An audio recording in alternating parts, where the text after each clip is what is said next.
저는 이미 알고 있었습니다. 제 장남 정호가 결국 재산에 눈이 멀어 욕심을 부릴 거라는 거요.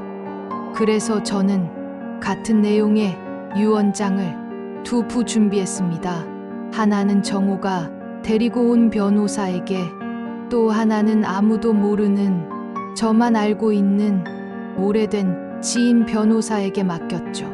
그리고 그 변호사에게 제가 평생 간직해 온 비밀이 숨겨져 있는 나무 상자를 건넸습니다. 정호가 동생들을 배신했을 때 그때 이 상자를 자식들에게 열어보라고 하세요 하고 변호사에게 부탁했습니다. 하지만 제 불안한 예감은 결국 현실이 되었습니다. 정호는 부모님의 재산을 혼자 차지하려고 법정까지 가버렸습니다. 그리고 어느 날 제 남매가 저희 묘지 앞에 다시 모였습니다. 그 비밀스러운 나무 상자 안에는 오래된 흑백 사진들과 서류 한 장이 들어 있었죠. 정호가 봉투 속 편지를 읽는 순간 그 자리에서 주저앉아 끝내 오열하고 말았습니다. 안녕하세요. 과연 재산을 모두 차지하려 했던 장남 정호에게 어머니가 남긴 비밀이 숨겨 있는 나무 상자 속 마지막 진실은 무엇이었을까요? 지금부터 그 충격과 감동적인 이야기를 함께 들어보시죠. 이야기 시작 전 구독과 좋아요는 영상 제작에 큰 힘이 됩니다. 제 이름은 김정심입니다. 남편을 먼저 보낸 뒤로 삶의 전부는 새 아이였습니다. 큰아들 정호, 딸 지은, 막내 재호. 이 아이들을 키우느라 악착같이 일했고 빌라 2채와 작은 건물 하나, 현금 5억 정도를 모았습니다. 그런데 작년부터 몸이 약해지기 시작했습니다. 계단을 오르면 숨이 찼고 병원에서는 심장이 좋지 않다고 했죠. 그래서 결심했습니다. 살아있을 때 정리해두자고요. 얘들아, 엄마가 괜찮을 때 유언장을 써두려고 해. 어느 일요일 저녁 식탁에 아이들을 모아놓고 조심스럽게 말을 꺼냈습니다. 지은이는 눈시울이 붉어졌고 재호는 고개를 숙였습니다. 정호만 담담하게 고개를 끄덕였죠. 엄마, 그런 말씀 하지 마세요. 지은이가 제 손을 꼭 잡았습니다. 아냐, 미리 준비해두는 게 좋아. 나중에 너희끼리 싸우는 것보다 훨씬 낫지? 저는 새 아이의 얼굴을 차례로 바라보며 말을 이었습니다. 엄마는 너희 셋한테 공평하게 나눠줄 거야. 정호도, 지은이도, 재호도 다 똑같이. 그러니까 서로 걱정하지 말고 나중에 유언장 내용대로 잘 따라주길 바란다. 정호가 고개를 끄덕였습니다. 그런데 그 눈빛이 어딘가 좋지 않았습니다. 며칠 전 정호가 통화했던 그 변호사가 떠올랐습니다. 혹시 정호가 데려올 그 변호사와 뭔가 꾸미고 있는 건 아닐까 하고 의심이 생겼습니다. 그날 밤 이상한 예감이 스쳤습니다. 정호가 휴대폰으로 누군가와 통화하는 소리가 들렸거든요. 네, 변호사님. 어머니 유언장 건으로 네. 그쪽으로 한번 찾아뵙겠습니다. 왜 벌써 변호사를 알아보는 걸까요? 저는 아직 아무 절차도 시작하지 않았는데 말이죠. 이상한 예감이 들었지만 저는 아직 확신할 수 없었습니다. 혹시 제가 너무 예민한 건 아닐까요? 창밖으로 바람 소리가 들렸습니다. 저는 조용히 중얼거렸습니다. 내 예감이 틀렸으면 좋겠구나 하고요. 며칠 뒤 병실에 예상치 못한 손님이 찾아왔습니다. 며느리 장미영이었습니다. 결혼한 지 10년이 넘었지만 미영이가 제게 먼저 찾아온 건 정말 처음이었습니다. 평소에는 집에 거의 얼굴도 비추지 않았죠. 명절에도 바빠서요. 약속이 있어서요. 하며 빠지기 일쑤였고 설령 왔다 해도 밥상에 손 하나 대지 않고 휴대폰만 들여다보다 가는 사람이었습니다. 전화 한 통 없이 몇 달씩 소식이 끊기는 건 기본이었고 제가 먼저 연락하면 어머니, 지금 바빠요. 하고 끊어버리곤 했죠. 그런데 그날은 달랐습니다. 어머니, 안색이 많이 안 좋으시네요. 걱정했어요. 상냥한 말투로 제 손을 매만졌습니다. 하지만 눈빛은 차가웠습니다. 병실 구석구석을 훑어보는 시선에서 뭔가를 찾고 있다는 게 느껴졌죠. 남편 정호도 요즘 많이 힘들어요. 사업이 어려워서 어머니, 건강 꼭 회복하셔야 해요. 사업이 어렵다는 말이 또 나왔습니다. 정호는 5년 전에도 사업 자금이 필요하다며 제게 손을 벌렸고 저는 남편이 사둔 땅을 팔아 3억을 대줬습니다. 2년 전에도 현금 2억을 더 보탰죠. 그때마다 어머니, 이번이 마지막입니다. 꼭 성공해서 갚을게요라고 했지만 돌아온 건 또다시 빚 이야기뿐이었습니다. 미영이는 계속해서 남편 정호가 얼마나 힘든지, 빚이 얼마나 많은지 늘어놓았습니다. 그러다 슬쩍 이상한 말을 흘렸죠.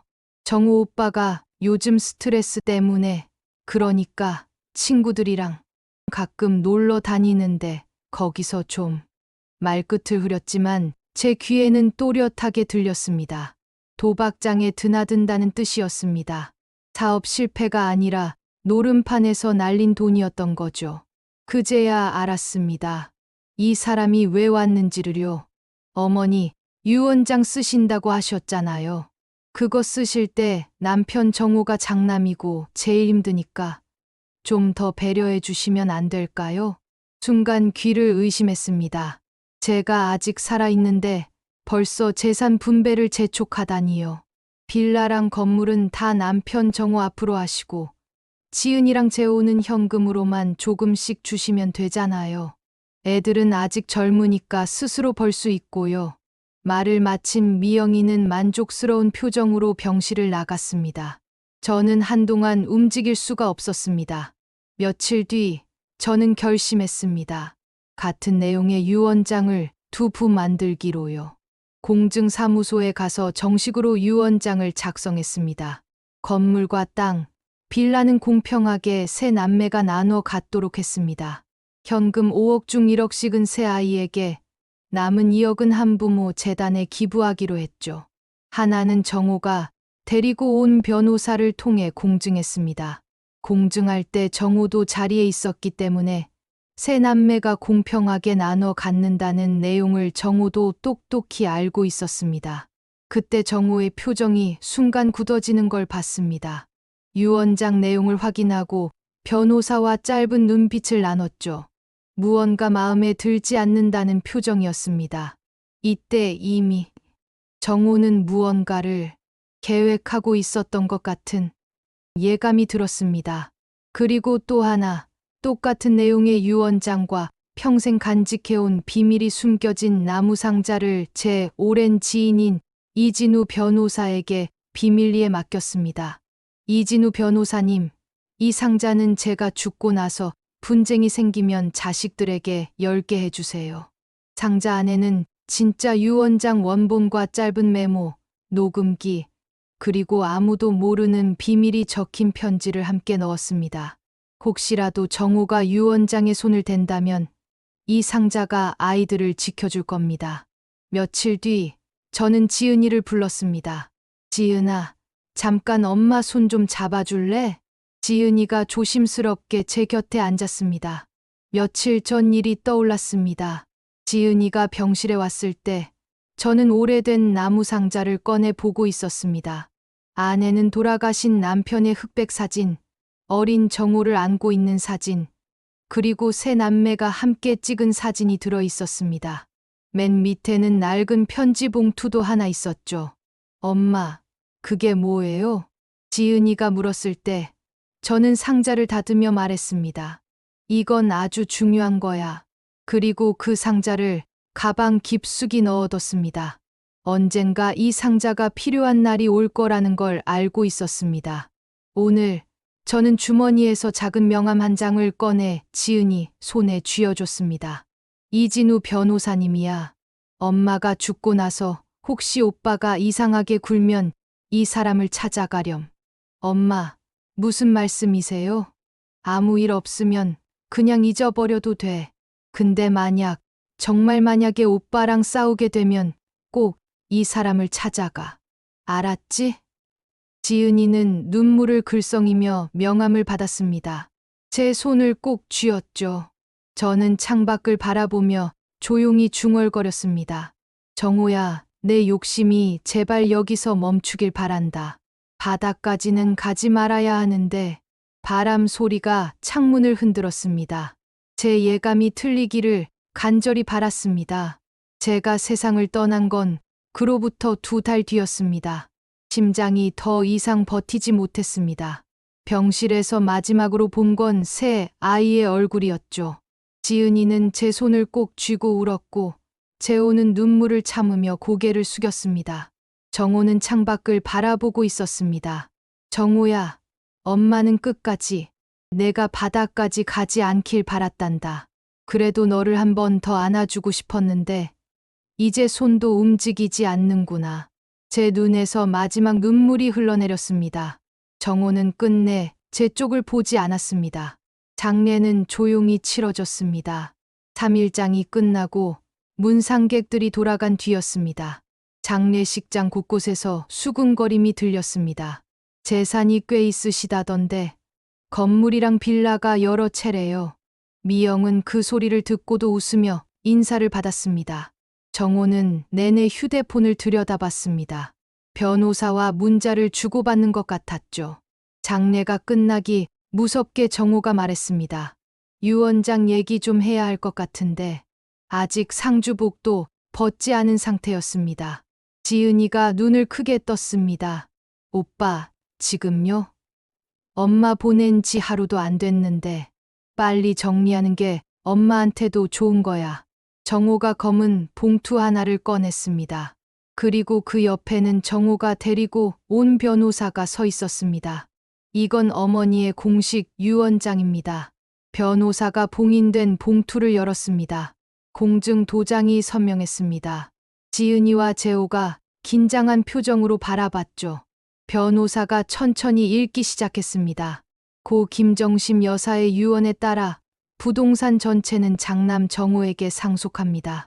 강남구 소재 건물 1동, 서초구 소재 빌라 2채, 용인시 소재 토지 1,500평 모두 정호 명의로 이전합니다.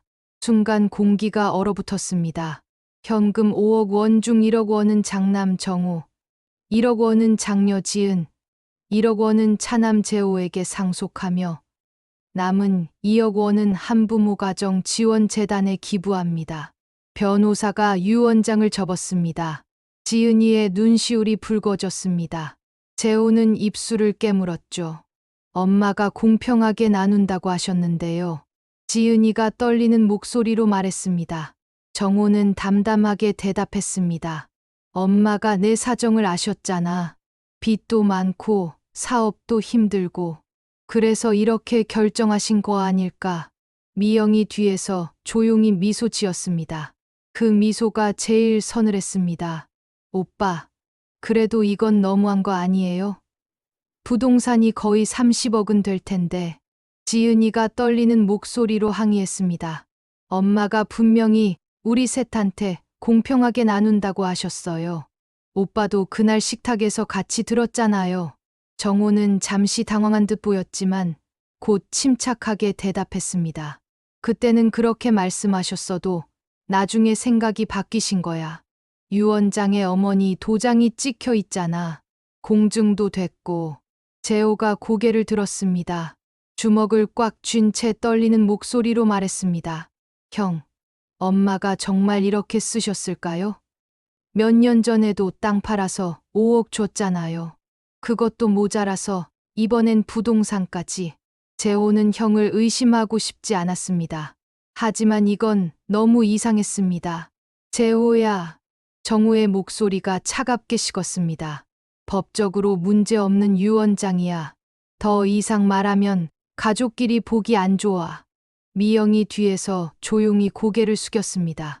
입가엔 미소가 아닌 묘한 안도감이 번졌습니다. 지은이는 눈물을 참으며 입술을 깨물었고 재호는 믿을 수 없다는 표정을 지었습니다. 두 사람의 눈빛에는 의심이 가득했습니다. 저는 그 모습을 지켜보며 가슴이 무너졌습니다. 제 예감이 맞았습니다. 정호가 유 원장을 변호사와 짜고 위조한 것이 분명했습니다. 하지만 아직 끝이 아니었습니다. 제가 준비해둔 것들이 남아 있었으니까요. 장례를 마치고 일주일이 지났습니다. 지은이는 밤마다 잠을 이루지 못했습니다. 엄마가 정말 그렇게 쓰셨을까? 아무리 생각해도 이해가 되지 않았습니다. 어느 날 밤, 지은이는 유 원장 사본을 꺼내 들었습니다. 변호사가 나눠준 복사본이었죠. 한 글자 한 글자 천천히 읽어 내려갔습니다. 그런데 뭔가 이상했습니다. 글씨체가 엄마 필체와 달랐습니다. 지은이는 서랍에서 엄마가 쓰신 옛날 편지를 꺼냈습니다. 몇 년 전 자취방으로 보내주신 편지였습니다. 두 글씨를 나란히 놓고 비교했습니다. 정자의 모양이 달랐습니다. 엄마는 항상 정자를 쓸 때 마지막 획을 길게 빼셨는데 유 원장의 글씨는 짧고 각졌습니다. 상속이라는 단어도 엄마는 상자를 둥글게 쓰셨는데 이건 날카로웠습니다. 지은이는 확신했습니다. 이건 엄마가 쓰신 게 아니었습니다. 떨리는 손으로 재호에게 전화를 걸었습니다. 유 원장이 이상하다고 다시 봐야 한다고 말했습니다. 이틀 뒤 재호가 유 원장을 들고 지은이 집으로 찾아왔습니다. 누나, 나도 이상한 거 찾았어. 재호는 유 원장을 자세히 들여다보다가 날짜 부분을 가리켰습니다. 목소리가 떨렸습니다. 형을 의심하고 싶지 않았지만 이건 너무 이상했습니다. 이 날짜 봐. 공증일이 9월 15일이잖아. 근데 엄마는 9월 10일에 입원하셨어. 병원에서 거의 못 나오셨는데 어떻게 공증사무소를 가셨겠어? 지은이는 숨이 막혔습니다. 필체도 다르고 날짜도 맞지 않고 하지만 유 원장에는 엄마 도장이 선명하게 찍혀 있었습니다. 그래도 도장이 진짜 엄마 거잖아. 우리가 착각하는 건 아닐까? 재호도 확신이 서지 않았습니다. 의심은 되지만 증거가 부족했습니다. 그때 지은이는 문득 생각났습니다. 엄마가 건넨 명함을요. 서랍을 뒤져 작은 명함을 꺼냈습니다. 이진우 변호사. 엄마가 말씀하셨던 게 기억났습니다. 유 원장 때문에 오빠랑 싸우게 되면 이분을 찾으라고요. 재호야, 우리 혼자서는 확신할 수 없어. 전문가한테 보여줘야 해. 재호와 지은이는 서로를 바라봤습니다. 혹시 엄마가 뭔가 더 준비해 두신 게 있을지 모른다는 생각에 내일 가보기로 했습니다. 밤이 깊어갔지만 두 사람은 잠들 수 없었습니다. 필체, 날짜, 이게 정말 위조일까요? 아니면 자신들이 오빠를 의심하고 싶어서 억지로 문제를 만들어내는 걸까요? 한편 정호는 집에서 휴대폰을 들여다보고 있었습니다. 변호사에게서 문자가 왔습니다. 남매들이 움직이면 곤란하니 빨리 명예 이전 절차부터 진행하자는 내용이었습니다. 정호는 입술을 깨물었습니다. 시간이 없었습니다. 다음 날 아침, 지은이와 재호는 이진우 변호사 사무실을 찾아갔습니다. 재호는 집에서 가져온 작은 도장 케이스를 가방에 넣어왔습니다. 엄마가 평소 서랍에 보관하던 진짜 도장이었습니다. 김정심 여사님의 따님, 아드님이시군요. 이진우 변호사는 두 사람을 맞이하며 고개를 숙였습니다. 그리고 책상 뒤편 금고를 열었습니다. 오래된 나무 상자가 나왔습니다. 지은이는 숨이 멎었습니다. 그 상자를 알아봤습니다. 병실에서 엄마가 들여다보시던 바로 그 상자였습니다. 아내 아빠 사진과 정호 사진, 낡은 편지 봉투가 들어있던 그 상자요. 엄마가 이걸 여기에 맡기셨구나. 여사님이 몇 달 전에 맡기셨습니다. 사후 분쟁이 생기면 그때 개봉하라고 하셨죠. 상자에는 봉인 스티커가 붙어 있었습니다. 날짜는 8월 22일. 정호가 데리고 온 변호사를 통해 공증한 날보다 한 달이나 앞섰습니다. 변호사가 봉인을 뜯었습니다. 상자 안에는 여러 개의 봉투와 물건이 들어 있었습니다. 유 원장이 한 부 더 있었습니다. 변호사가 펼쳐 읽었습니다. 내용은 정호가 낸 것과 완전히 달랐습니다. 건물과 땅, 빌라는 세 남매가 공평하게 나눠 갖도록 했고, 현금 5억 중 1억씩은 세 아이에게, 남은 2억은 한부모 재단에 기부하기로 했습니다. 그리고 이 유 원장의 공증 날짜는 8월 20일이었습니다. 정호 측 유 원장보다 거의 한 달이나 앞선 날짜였습니다. 이게 진짜예요? 지은이가 떨리는 목소리로 물었습니다. 네. 공증 기록이 남아 있습니다. 이것이 원본입니다. 그 옆에 작은 녹음기가 있었습니다. 변호사가 재생 버튼을 눌렀습니다. 엄마의 목소리가 흘러나왔습니다. 지은아, 재호야, 엄마가 이렇게 되길 바라지 않았는데 결국 너희가 정호 때문에 여기까지 오게 됐구나. 엄마 마음이 너무 아프다. 엄마 목소리가 잠시 멈췄다가 이어졌습니다. 이 녹음을 듣고 있다면 일단 정호한테 먼저 이 사실을 말해보렴. 진짜 유 원장이 있다는 걸 보여주고 잘못을 인정할 기회를 주렴. 정호랑 함께 산 세월이 있잖니? 그 세월을 생각하면 정호도 뉘우칠 거야. 지은이는 눈물을 흘리며 듣고 있었습니다. 그래도 정호가 끝까지 잘못을 인정하지 않으면 그땐 어쩔 수 없단다. 그때는 정호와 함께 이 상자를 열어보거라. 그리고 그 안에 있는 편지를 정호에게 건네주렴. 아마 그걸 읽고 나면 정호도 결국 마음을 고쳐먹게 될 거야. 엄마는 예전처럼 너희 삼남매가 서로 의지하면서 행복하게 살았으면 좋겠구나. 녹음이 끝났습니다. 지은이는 눈을 감았습니다. 엄마가 우리를 지키셨네요. 그런데 오빠한테도 기회를 주라고 하셨어. 재호가 가방에서 엄마의 진짜 도장을 꺼냈습니다. 변호사님, 이게 엄마가 평소에 쓰시던 도장이에요. 집 서랍에 그대로 있었어요. 이진우 변호사는 정호 측 유 원장의 도장과 진짜 도장을 나란히 놓고 비교했습니다. 확대경으로 자세히 들여다봤습니다. 크기가 다릅니다. 유 원장 쪽이 약 2mm 더 크고요. 자의 획도 더 굵습니다. 그리고 이 번진 흔적, 도장을 2번 찍었거나 복제한 겁니다. 결정적이었습니다. 정호 측 유 원장은 필체도, 날짜도, 도장도 모두 위조였습니다. 상자 밑바닥에는 봉인된 봉투가 하나 더 있었습니다. 겉봉에는 아무것도 적혀 있지 않았습니다. 이진우 변호사가 그 봉투를 집어들었습니다. 여사님이 이 봉투에 대해서도 말씀하셨습니다. 정호 씨가 자신의 잘못을 인정하고 진심으로 뉘우친다면 이 편지는 바로 파기하라고 하셨습니다. 하지만 끝내 뉘우치지 않는다면 먼저 이 편지를 정호 씨에게 보여주라고 하셨습니다. 아마 그걸 본다면 정호 씨도 결국 잘못을 깨닫고 용서를 빌게 될 거라고요. 지은이는 그 봉투를 바라봤습니다. 안에 무엇이 들어있는지 알 수 없었지만 엄마가 큰아들 정호에게 주는 마지막 기회라는 걸 알 수 있었습니다. 변호사님이 보관하고 계세요.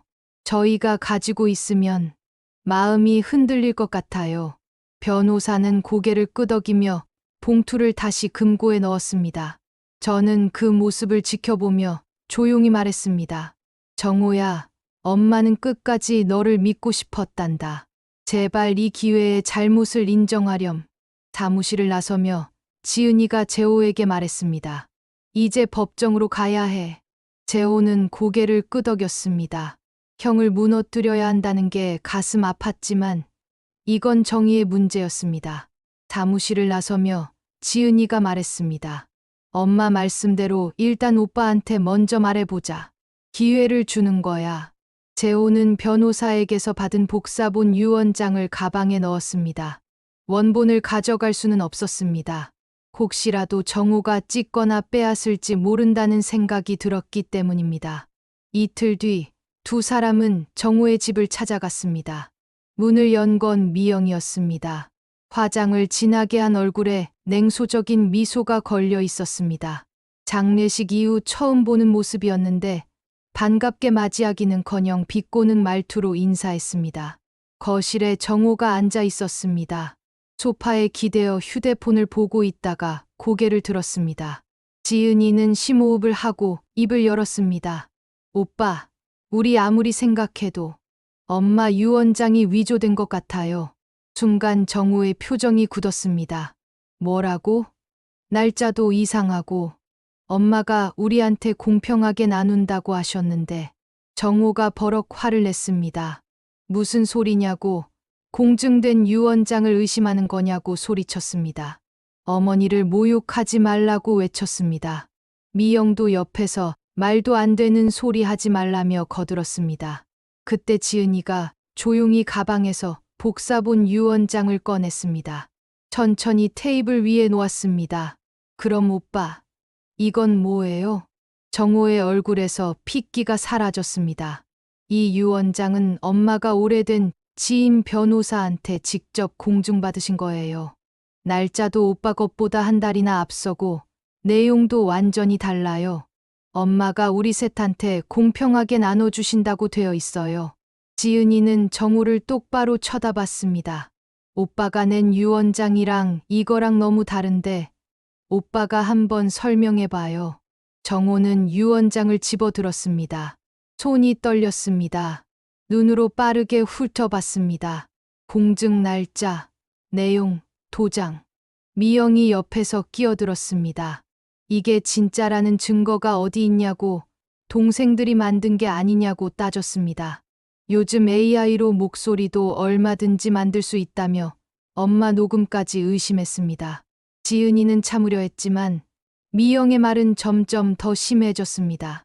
돈 앞에서는 사람이 변한다고 소송 비용이나 감당할 수 있겠냐고 비웃었습니다. 그리고 정우를 쳐다보며 동생들이 재산을 탐내서 짜고 치는 것 같다고 부추겼습니다. 정호는 미영의 말에 힘을 얻은 듯 공격적으로 나왔습니다. 동생들이 조작한 거라고, 변호사를 매수하면 뭐든 만들 수 있다고 주장했습니다. 정호가 버럭 화를 냈습니다. 자기가 장남으로서 얼마나 희생했는데 동생들이 뭘 했냐고 소리쳤습니다. 미영도 거들었습니다. 남편이 그동안 얼마나 힘들었는데 지은이와 재호는 편하게 살았다고요. 이제 와서 재산 나눠달라고 하는 건 양심이 없는 거라고 말했습니다. 재호가 떨리는 목소리로 말했습니다. 형, 이제 제발 그만 좀 하세요. 재호의 눈에 눈물이 고였습니다. 엄마가 지금 이 상황을 보시면 뭐라고 하시겠어요? 엄마도 형을 용서하라고 하셨어요. 그러니까 이제 진실을 말해주세요. 순간 정호의 표정이 흔들렸습니다. 하지만 미영이 바로 끼어들었습니다. 동생들이 감정에 호소해서 흔들리게 만들려는 거라고, 속지 말라고 정호를 부추겼습니다. 지은이가 떨리는 목소리로 말했습니다. 엄마가 오빠한테 해준 돈만 내가 알기로 5억이 넘는데 끝까지 이렇게 해야겠어? 오빠가 이러면 엄마 죽어서도 눈 못 감아. 정호가 냉소를 지으며 말했습니다. 그래, 어디 한번 갈 때까지 가보자. 이런 꼴 보면 엄마가 퍽이나 좋아하시겠다. 네 말대로 엄마 눈 못 감으셔. 정호는 분노에 찬 목소리로 당장 나가라고 소리쳤습니다. 문을 활짝 열었습니다. 지은이와 재호는 할 수 없이 집을 나왔습니다. 문이 쾅 닫혔습니다. 복도에서 지은이는 눈물을 흘렸습니다. 엄마가 오빠한테 기회를 주라고 하셨는데 결국 거절당했습니다. 그 순간 집 안에서 정우의 목소리가 들렸습니다. 떨리고 다급한 목소리였습니다. 변호사에게 전화를 건 것 같았습니다. 동생들이 진짜 유언장을 들고 왔다고, 어떻게 하면 되냐고 물었습니다. 잠시 뒤 정호의 목소리가 높아졌습니다. 이길 수 있다는 말을 들은 모양이었습니다. 변호사는 동생들이 위조했다고 주장하고 감정하는 동안 명예 이전부터 빨리 진행하면 된다고 조언한 것 같았습니다. 이길 수 있는 확률이 90%라는 말도 들렸습니다. 전화가 끊어졌습니다. 미영의 불안한 목소리가 들렸습니다. 여보, 근데 유언장이 어디서 났을까? 설마 어머님이 유언장을 2개 작성해 놓으신 걸까? 어떻게? 잠시 침묵이 흘렀습니다. 진짜가 밝혀질 때까지 얼른 다 팔고 해외로 도망가자. 나 불안해 죽겠어. 미영은 불안한 감정을 숨길 수가 없었습니다. 한 달 뒤 첫 번째 법정이 열렸습니다. 지은이와 재호는 이진우 변호사와 함께 왼쪽에 앉았습니다. 오른쪽에는 정우와 그의 변호사가 앉았습니다. 미영은 긴장한 얼굴로 정우 옆에 앉아 있었습니다. 재판장이 입장했습니다. 정우 측 변호사가 먼저 공격했습니다. 피고 측 유언장은 위조되었을 가능성이 높다고 원고 김정우가 제출한 유언장이 진짜라고 주장했습니다. 이진우 변호사가 필적 감정 결과를 제출했습니다. 정우 측 유언장의 필체는 고인의 것이 아니라는 감정서였습니다. 하지만 정우 측 변호사가 반박했습니다. 피고 측 유언장도 의심스럽다고 고인이 병환 중이라 필체가 흔들릴 수 있다고 주장했습니다. 이진우 변호사가 도장 감정 결과를 제시했습니다. 정우 측 유언장의 도장은 고인이 사용하던 도장과 미세하게 달랐습니다. 정우 측 변호사가 또다시 반박했습니다. 고인이 도장을 여러 개 가지고 있었을 수 있다고 주장했습니다.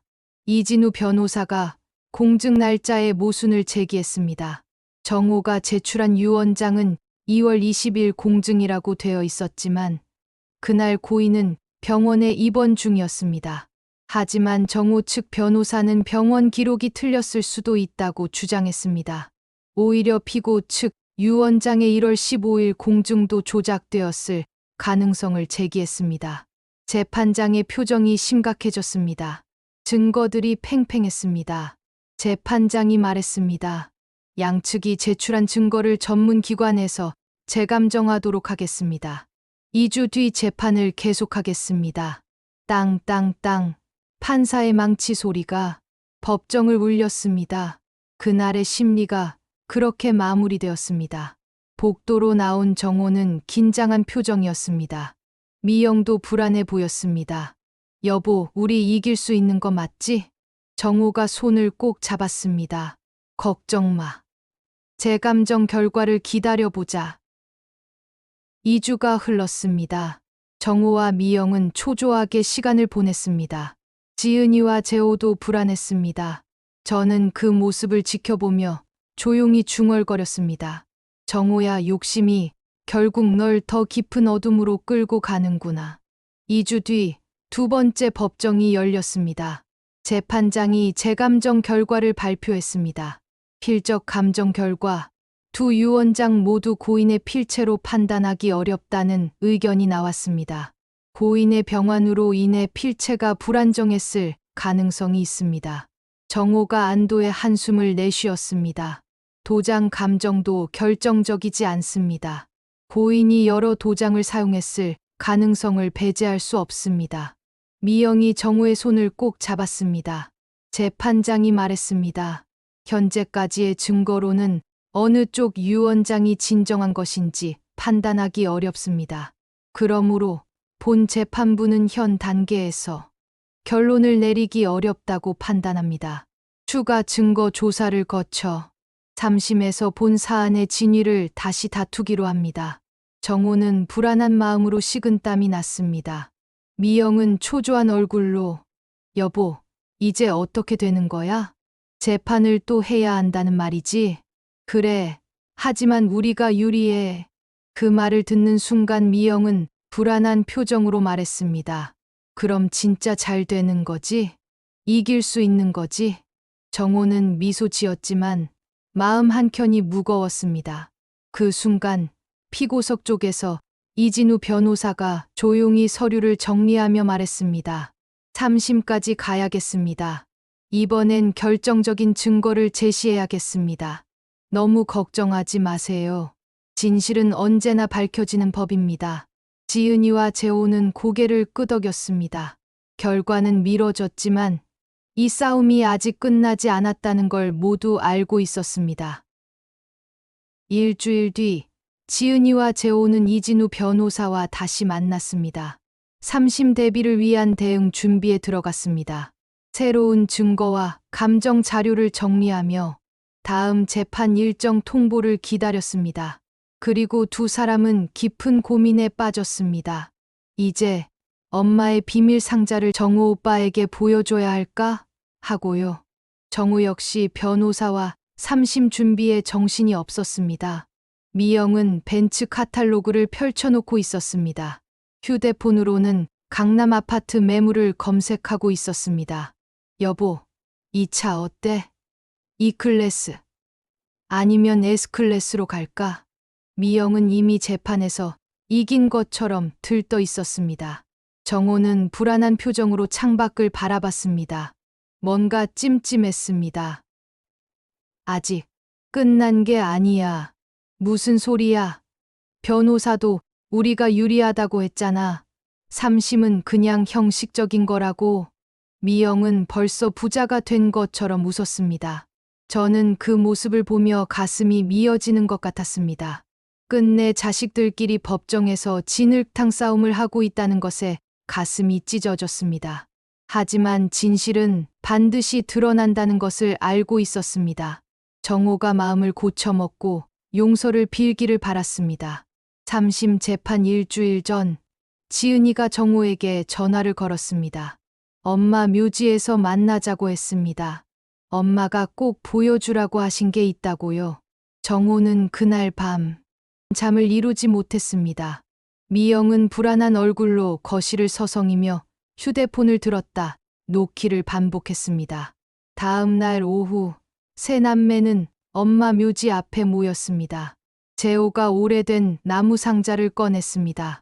지은이가 병실에서 봤던 바로 그 상자였습니다. 정호도 그 상자를 알아봤습니다. 어릴 적 가끔 엄마가 방에서 그 상자를 꺼내 조용히 닫고 있는 모습을 본 적이 있었습니다. 정호가 물으면 엄마는 그저 웃으며 상자를 다시 넣곤 했습니다. 정호는 그때마다 궁금했습니다. 엄마가 그렇게 소중히 간직하는 상자에 무엇이 들어있는지 이제야 알게 되는 것이었습니다. 상자 안에는 오래된 흑백 사진들이 들어 있었습니다. 돌아가신 아빠의 사진, 어린 정호를 안고 있는 사진, 세 남매가 함께 찍은 사진, 그리고 그 밑에 서류 한 장이 있었습니다.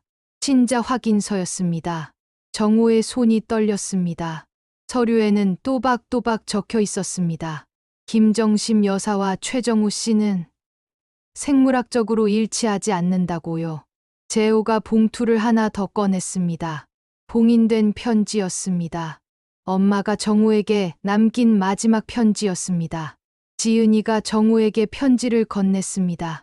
엄마가 오빠에게 마지막으로 남긴 편지 같아. 우리도 무슨 내용인지 몰라. 정호가 떨리는 손으로 봉투를 열어 읽기 시작했습니다. 정호야, 내가 이 편지를 읽고 있다면 엄마가 가장 원하지 않던 일이 벌어진 거구나. 엄마가 너한테 해줘야 할 이야기가 있어. 너는 엄마가 낳은 아들이 아니란다. 50년 전 아버지와 엄마만 알고 있는 너에 대한 출생 비밀이 있단다. 아버지한테 가장 친한 친구가 있었어. 아버지가 사업에 실패해서 정말 힘들어할 때 그분이 큰 돈을 빌려주셨단다. 그 돈으로 아버지는 다시 일어서셨지. 아버지는 그분한테 정말 큰 은혜를 입었어. 그런데 어느 날 그분이 교통사고를 당하셨어. 부인분과 함께 너무 큰 사고였단다. 병원에 갔을 때 부부는 이미 위독하셨고 너만 겨우 살아 있었어. 3살이었던 너. 아직 너무 어렸지. 재호가 고개를 떨구었습니다. 그분이 마지막으로 아버지 손을 잡으시며 말씀하셨어. 정호 잘 부탁해. 그리고 그분은 그날 세상을 떠나셨고 부인분도 다음 날 돌아가셨단다. 아버지는 친구의 마지막 말을 잊을 수가 없었어. 은혜를 갚아야 한다고, 친구의 아들을 지켜야 한다고 생각하셨지. 그래서 너를 우리 집으로 데려왔단다. 입양 신고는 하지 않았어. 너를 친아들처럼 키우고 싶었고, 실제로 엄마와 아버지는 너를 한 번도 다르게 생각한 적이 없어. 지은이가 태어났을 때, 재호가 태어났을 때도 너는 우리 첫째 아들이었어. 피가 섞이지 않았어도 너는 엄마 아들이었어. 엄마의 유언장대로 재산을 3등분했다면 이 비밀은 평생 무덤까지 가져갔을 거야. 내가 입양하라는 걸 너도 몰랐을 거고 동생들도 몰랐을 거야. 엄마는 그걸 원했어. 너를 지켜주고 싶었어. 하지만 내가 길을 잘못 들었구나.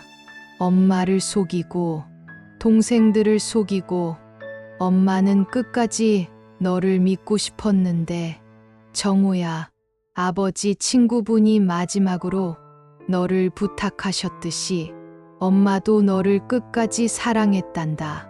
지금이라도 동생들에게 용서를 빌고 다시 예전처럼 착하고 듬직한 나의 아들이 되어주렴. 그래야 엄마도 눈을 감을 수 있을 것 같구나. 사랑한다. 나의 아들 정호야. 편지가 끝났습니다. 정호는 무릎을 꿇고 묘비를 붙잡았습니다. 엄마, 미안해요. 정말 미안해요. 정호가 묘비에 이마를 대고 오열했습니다. 재호가 정호의 어깨에 손을 얹었습니다. 지은이도 다가와 정호의 등을 두드렸습니다. 말은 없었습니다. 하지만 그 침묵 속에 용서가 있었습니다. 다시 내 자식들이 서로 의지하며 예전처럼 화목하게 사는 모습이 눈앞에 아른거리고 있었습니다. 일주일 뒤 3심 법정이 열렸습니다. 정호는 미영과 함께 법정에 들어섰습니다. 재판장이 입장하고 최종 변론이 시작되려는 순간 정호가 일어났습니다. 유언장을 위조했다고 자백했습니다. 자수하겠다고 말했습니다. 미영의 얼굴이 창백해졌습니다. 정호의 팔을 잡아당겼지만 소용없었습니다. 미영의 눈빛이 공포에서 분노로 그리고 차갑게 식어갔습니다. 그렇게 미영은 아무 말 없이 법정을 떠났습니다. 그 뒷모습엔 사랑도 미안함도 없었습니다. 그리고 정호는 그제야 모든 걸 잃었다는 걸 깨달았습니다. 재판장이 입을 열었습니다. 유산은 유언장에 명시된 대로 고인의 자녀인 최지은 씨와 최재호 씨에게 균등 분할됩니다. 또한 원고 최정호 씨는 유언장 위조 및 사문서 위조 혐의로 형사 입건됩니다. 설령 유언장이 진짜라고 하더라도 법적으로 고인과 혈연 관계가 아니므로 상속권이 인정되지 않습니다. 쾅, 쾅, 쾅. 판사의 망치 소리가 3번 울리며 법정이 정적에 잠겼습니다. 정호는 그 자리에 주저앉아 속죄의 눈물을 흘렸습니다. 지은아, 재호야, 미안하다. 정호가 동생들을 바라봤습니다. 나를 용서하지 마라. 정말 미안하고. 정호의 목소리가 떨렸습니다. 엄마, 이제 알겠어요. 엄마의 사랑이 얼마나 깊었는지. 죄송합니다. 정호가 오열했습니다. 정호가 잘못을 뉘우치며 진정한 엄마의 사랑을 다시 느끼게 되었습니다. 저는 그 모습을 보며 가슴에 뜨거운 눈물이 흘렀습니다. 한 달 뒤, 지은이는 유치장으로 면회를 갔습니다. 유리창 너머 정호는 수척했지만 눈빛은 달라져 있었습니다. 미영은 이혼 서류만 남기고 사라졌다고 했습니다. 짐도 싸가고 통장도 비워갔다고요. 정호는 쓸쓸하게 웃었습니다. 벤츠와 강남 아파트를 꿈꾸던 미영은 재산이 날아가자 떠난 것이었습니다. 지은이가 유리창에 손을 대며 말했습니다. 오빠, 오빠가 이렇게 잘못을 뉘우치고 스스로 죄값을 받고 있는 걸 보고 재호랑 많은 생각을 했어. 오빠가 피를 나눈 가족은 아니지만 그동안 마음으로 나눈 게 더 크기 때문에 여전히 오빠는 우리 가족이야. 지은이의 목소리가 떨렸습니다. 엄마도 이걸 바라고 있을 거야. 오빠는 여전히 엄마 아들이고 내 오빠야. 정호가 눈물을 흘렸습니다. 저는 그 모습을 지켜보며 미소 지었습니다. 이제야 알겠어요. 사랑은 피보다 깊고 용서는 남겨진 이들의 또 다른 시작이라는 걸요. 세상에 다시 태어난다면 전 이번에도 이 아이들의 엄마로 살아가고 싶습니다. 지금까지 사연 별책 부록이었습니다. 끝까지 시청해주셔서 감사합니다. 다음 이야기에서도 당신의 마음을 따뜻하게 감싸줄 또 하나의 이야기를 전해드리겠습니다. 구독과 좋아요는 진심이 담긴 이야기들을 계속 만들어갈 큰 힘이 됩니다. 오늘도 따뜻한 하루 보내세요.